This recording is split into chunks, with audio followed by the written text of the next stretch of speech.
Thank you, Mr. Speaker.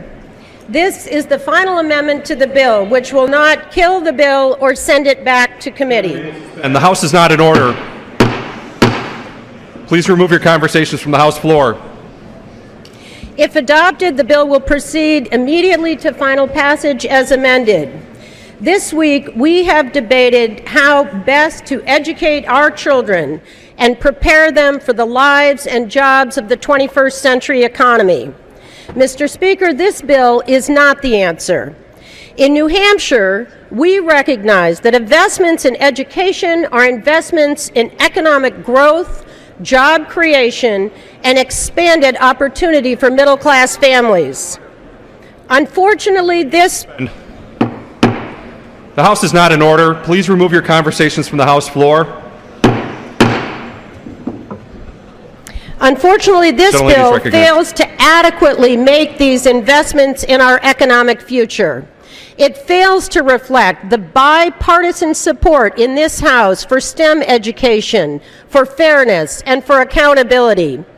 Along with the Chamber of Commerce and a broad coalition of stakeholders, I believe that this legislation fails to deliver the education system that our students, our children, deserve. While some would rather abolish the Department of Education, I know that we have a responsibility to ensure that every child in this country has a chance to learn and succeed. We may have our disagreements, but we owe it to the people we represent to focus on those areas where we can find common ground. Gentlelady will suspend.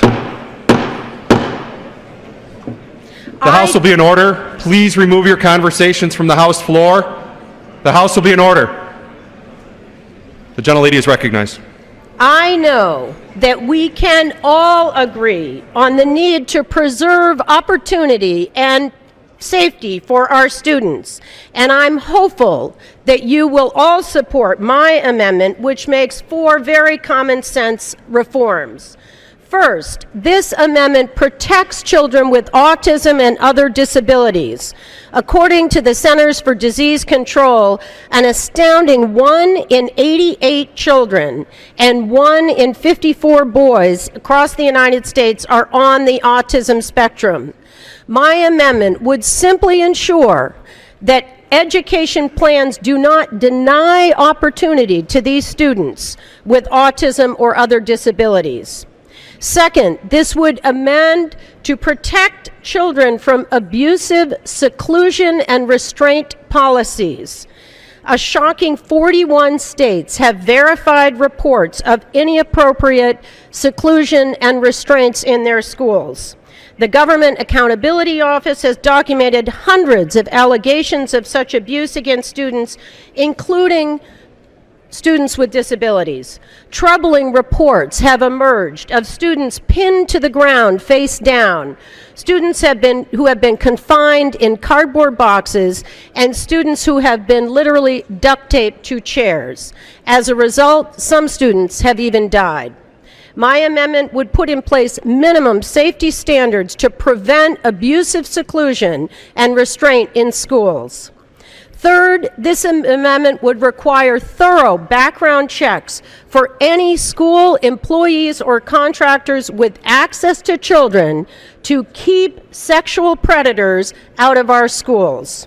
We can all agree on this part of the amendment to prohibit public schools from hiring or retaining anyone convicted of crimes against children, such as sexual assault and pornography.